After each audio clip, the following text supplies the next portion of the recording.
Bangla stylist নাম design, Bangla logo design কিভাবে তৈরি করবেন। আসসালামু আলাইকুম, আশা করি সবাই ভালো আছেন। আবারও আপনাদের সামনে নিয়ে আসলাম নতুন একটি ভিডিও।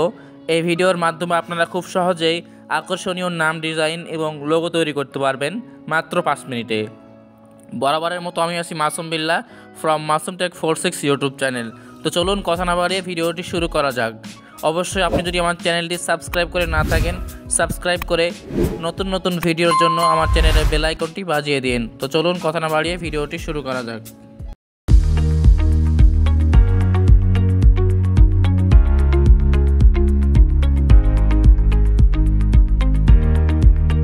সেই জন্য সর্বপ্রথম চলে আসলাম আমি আমার ফোনের স্ক্রিনে। তো এই ডিজাইনটি করার জন্য অবশ্যই আপনাদের একটা অ্যাপ্লিকেশনের প্রয়োজন পড়বে। তো সিম্পলি আপনারা আপনাদের ফোনের প্লে স্টোরে চলে যাবেন, আপনারা সার্চ করবেন pixellab। তো আপনারা just pixellab text on picture, আপনারা এই অ্যাপসটি এখান থেকে ইনস্টল করে নেবেন। তো আমি অলরেডি ইনস্টল করে রাখছি। তো আপনাদের দেখানোর জন্য আমি এখন অ্যাপসটি ওপেন করব।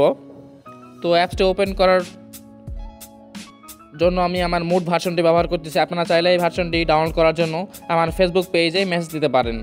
তো জাস্ট আমি ডাউনলোড অ্যাপসটিতে ক্লিক করলাম। তো অ্যাপসটি ওপেন করার পর আপনাদের সামনে কিন্তু এইরকম একটা অপশান চলে আসবে। তো সর্বপ্রথম আপনাদের যে কাজটি করতে হবে, আপনারা একটা ব্যাকগ্রাউন্ড তৈরি করবেন খুব আকর্ষণীয় এবং সুন্দর দেখে। তো ব্যাকগ্রাউন্ড তৈরি করার জন্য আপনাদের যে কাজটি করতে হবে, আপনারা জাস্ট ব্যাকগ্রাউন্ড অপশানে ক্লিক করবেন একটা। এরপর একটু টান দিলে এখানে দেখতে পাচ্ছেন ফ্রম গ্যালারি নামে একটা অপশান, আপনারা জাস্ট ফ্রম গ্যালারি এখানে একটা ক্লিক করে দিবেন। এরপর সেমভাবে আপনাদের এখানে গ্যালারি শো করবে। তো সিম্পলি আপনারা আপনাদের পছন্দ মতো ব্যাকগ্রাউন্ড এখান থেকে সিলেক্ট করে নেবেন। তো আমি এখান থেকে এই ব্যাকগ্রাউন্ডটা নিলাম, এখান থেকে একটু রিসাইজ করে নেব, সাইজ মতো কেটে নেব। এরপর আমি রাইট চিহ্নতে ক্লিক করলাম। তো দেখতে পাচ্ছেন আমাদের সামনে কিন্তু ব্যাকগ্রাউন্ডটি চলে আসলো এবং এই ব্যাকগ্রাউন্ডটিকে আরও সুন্দর করার জন্য আমি জাস্ট প্লাস আইকনে ক্লিক করলাম। প্লাস আইকনে ক্লিক করলে আপনারা এখানে দেখতে পাচ্ছেন শেপ নামে একটা অপশান, এখানে একটা ক্লিক করে দিবেন। তো এরপরে জাস্ট আপনারা এই শেপটা ফুল স্ক্রিন করে দেবেন এভাবে একটু টেনে। তো আমি করে দিচ্ছি। এরপরে আপনারা জাস্ট এরপরে আমি রাইট চিহ্নতে ক্লিক করে আপনারা এই শেপের কালারটা এখান থেকে চেঞ্জ করার জন্য মাঝের অপশানে ক্লিক করবেন। এরপর একটু স্ক্রল করলে এখানে দেখতে পাচ্ছেন কালার নামে একটা অপশান, আপনারা কালারে ক্লিক করবেন। এরপরে এটা এনেবল করে দিবেন। একটু নিচে আসলে এখানে দেখতে পাচ্ছেন ব্ল্যাক কালার, এখান থেকে কালার সিলেক্ট করলাম। এরপর আমি রাইট চিহ্নতে ক্লিক করলাম। এরপর একটু নিচে আসলে এখানে দেখতে পাচ্ছেন অপাসিটি, এখানে ক্লিক করে এরপর আমি এটা একটু কমাই দিব। এরপর আমি রাইট চিহ্নতে ক্লিক করলাম। এরপর আপনাদের ব্যাকগ্রাউন্ডটিকে আরও সুন্দর করার জন্য যে কাজটি করবেন, আপনারা প্লাস আইকনে ক্লিক করে এখান থেকে কিছু পিএনজি অ্যাড করে নেবেন। তো আমি আপনাদের দেখানোর জন্য পিএনজি এখান থেকে অ্যাড করে নিচ্ছি। তো এখান থেকে আমি এই ফুলের পিএনজিটা নিব। তো এখানে সিলেক্ট করলাম, এরপর আমি রাইট চিহ্নতে একটা ক্লিক করে দিলাম। তো সেমভাবে আমার এখানে চলে আসলো। তো আপনারা জাস্ট এরকম করে রিসাইজ করে নেবেন এবং কোনায় রেখে দেবেন। এভাবে ফাইলটাকে কপি করে এভাবে আপনারা 4 কোনায় 4টা এভাবে আপনারা সুন্দর মতো দিয়ে দিবেন। এক কথা আপনাদের পছন্দ মতো আপনারা ব্যাকগ্রাউন্ডটি তৈরি করে নেবেন। তো আমি সেমভাবে 4 কোনায় 4টা পিএনজি অ্যাড করে দিলাম। এরপর আপনারা ডিজাইন করার জন্য জাস্ট আপনারা প্লাস আইকনে ক্লিক করে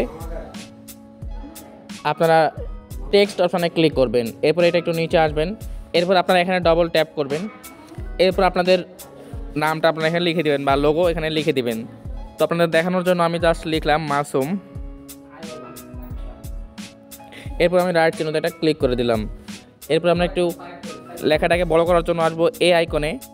এরপর একটু নিচে আসলে এখানে দেখতে পাচ্ছেন সাইজ নামে একটা অপশান, আপনারা সাইজ আসার পরে এটা একটু বাড়াই দিবেন ইচ্ছা মতো। এরপর আমি রাইট চিহ্নতে ক্লিক করলাম। এরপর আপনারা আসবেন পেন্ডিং অপশানে। পেন্ডিং অপশান আসার পর আপনারা জাস্ট এগুলো একটু বাড়াই দিবেন।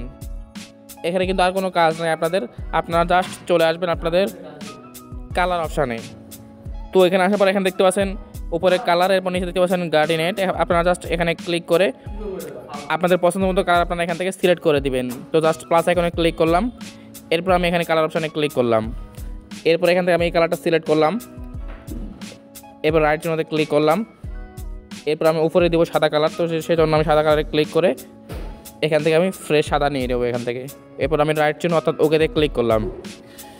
অলরাইট গাইস, আমাদের কিন্তু কালারটা সিলেক্ট হয়ে গেছে। এরপর জাস্ট আমি ওকেতে ক্লিক করলাম, আমাদের কালারটা কিন্তু চলে আসলো। এখন যে কাজটি করতে আপনারা জাস্ট এই আইকনে ক্লিক করে এখানে ফন্ট অপশানে চলে আসবেন। ফন্ট অপশানে ক্লিক করলে আপনারা মাই ফন্টে ক্লিক করবেন। তো আপনারা পিক্সেলল্যাবে ফন্ট কীভাবে অ্যাড করবেন সে বিষয়ে আমার চ্যানেলে ভিডিও দেওয়া আছে, ডেসক্রিপশন বক্স থেকে খুব সহজে দেখে নিতে পারবেন। তো আমি এখন আপনাদের দেখানোর জন্য জাস্ট এখন ব্যবহার করব ফজলে সেতুতি মোট বাংলা ফন্টটি। তো আমি এখান থেকে ফন্টটি সিলেক্ট করলাম, এরপর আমি ওকেতে ক্লিক করলাম। তো এখানে দেখতে পাচ্ছেন খুব সুন্দরভাবে কিন্তু আকর্ষণীয় ডিজাইনটি হয়ে গেল আপনাদের সামনেই। কোনো রকম কষ্ট ছাড়াই কিন্তু আপনাদের সামনে খুব আকর্ষণীয় ডিজাইনটি হয়ে গেল। আপনারা চাইলে এই ডিজাইনটি আমার ভিডিও ডেসক্রিপশন বক্স থেকে খুব সহজেই পিএলপি আকারে ডাউনলোড করে নিতে পারবেন। তো অবশ্যই ডাউনলোড করার জন্য সম্পূর্ণ ভিডিওটি দেখতে হবে এবং 4 সংখ্যার একটি পাসওয়ার্ড কালেক্ট করে আপনারা ফন্ট সহ এই ডিজাইনটি খুব সহজে ডাউনলোড করে নিতে পারবেন। সেভ করার জন্য জাস্ট আপনারা সেভ আইকনে ক্লিক করে সেভ অ্যাজ ইমেজ এখানে একটা ক্লিক করে দিবেন। এরপর আপনারা ডিফল্টে ক্লিক করে এখান থেকে আলট্রা সিলেক্ট করে দেবেন। এরপর সেভ টু গ্যালারি এখানে ক্লিক করলে কিন্তু আপনাদের ছবিটা অর্থাৎ ফটোটা এইচডি কোয়ালিটিতে সেভ হয়ে যাবে।